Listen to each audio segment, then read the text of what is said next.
ನಮಸ್ಕಾರ. ಭಾಳಷ್ಟು ಜನ ಪೇಷಂಟ್ಗಳು ನಾವಿಲ್ಲಿ ಹೇಳಿರ್ತೀವಿ, ಅವ್ರಿಗೆ ಗೊತ್ತಾಗೋದಿಲ್ಲ. ಮನೆಗೆ ಹೋಗಿ ಮತ್ತೆ ಪದೇ ಪದೇ ಕೇಳ್ತಾ ಇರ್ತಾರೆ. ಅದರಿಂದ ಪಥ್ಯ ಏನು ಮಾಡ್ಬೇಕು ಸರ್, ಯಾವ ಥರ ಬ್ಯಾಂಡೇಜ್ ಮಾಡ್ಕೊಬೇಕು, ಏನು ಮಾಡ್ಬೇಕಂತೆಲ್ಲ ಕೇಳ್ತಾ ಇರ್ತಾರೆ. ಪಥ್ಯ ನೋಡಿ, ಹಸಿಮೆಣ್ಸಿನ್ಕಾಯಿ, ಬದನೆಕಾಯಿ, ಆಲೂಗಡ್ಡೆ, ಪಚ್ಚಬಾಳೆಹಣ್ಣು, ಗಿಣ್ಣು, ಕುಂಬಳಕಾಯಿ, ಅವಲಕ್ಕಿ, ಹಿಟ್ಟು ಹಚ್ಚಿದ ಮೆಣಸಿನ್ಕಾಯಿ, ಎಣ್ಣೆಲಿ ಕರೆದಂಥ ಪದಾರ್ಥಗಳನ್ನ ಕಡಿಮೆ ಮಾಡಬೇಕು. ಸೊಪ್ಪಿನಲ್ಲಿ ಪಾಲಕ್ ಸೊಪ್ಪು ಬಿಡಬೇಕು. ನುಗ್ಗೆ ಸೊಪ್ಪು, ಹುಳ್ಳಿಕಾಳು ಹಾಕಿ ಬೇಯಿಸ್ಬೇಕು. ಬೇಯಿಸಿದ್ದಾದಮೇಲೆ ಆ ನುಗ್ಗೆ ಸೊಪ್ಪು ಮಾತ್ರ ನೀವು ಈರುಳ್ಳಿ ಹಾಕ್ಬಾರ್ದು, ಬೆಳ್ಳುಳ್ಳಿ ಹಾಕ್ಕೊಂಡು ಮಸಾಲೆ ಮಾಡಿಬಿಟ್ಟು ವಾರದಲ್ಲಿ 2 ಸತಿ 3 ಸತಿ ಕೊಡಬೇಕಾಗುತ್ತೆ.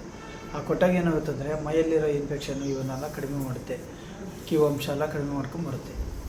ಅದಾದಮೇಲೆ ಮಾಂಸ ಏನು ಊಟ ಮಾಡಬೇಕು ಅಂತ ಕೇಳ್ತಾರೆ. ಮಾಂಸದಲ್ಲಿ ಏನಂದರೆ ನಾಟಿ ಕೋಳಿ ಮೊಟ್ಟೆ ತಿನ್ಬೋದು, ಹಾಲು ಉಪಯೋಗಿಸ್ಬೋದು.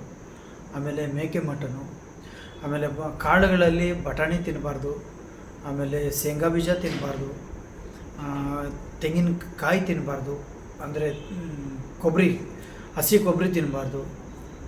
ಒಣ ಕೊಬ್ಬರಿಯಲ್ಲಿ ಚಟ್ನಿ ಮಾಡ್ಕೊಂಡು ಊಟ ಮಾಡಬೇಕು. ಒಣಮೆಣ್ಸಿನ್ಕಾಯಿ ಉಪಯೋಗಿಸ್ಬೇಕು. ಆದಷ್ಟು ಈ ಥರ ಉಪಯೋಗಿಸೋದ್ರಿಂದ ನಿಮಗೆ ಭಾಳ ಬೇಗ ಮೈಯಲ್ಲಿ ಉತ್ಪತ್ತಿ ಆಗೋಂಥ ಕ್ಯೂವೆಲ್ಲ ಕಡಿಮೆ ಆಗುತ್ತೆ. ಆಮೇಲೆ ಬೇಗ ಗಾಯನ ಬೆಳವಣಿಗೆ ಆಗುತ್ತೆ.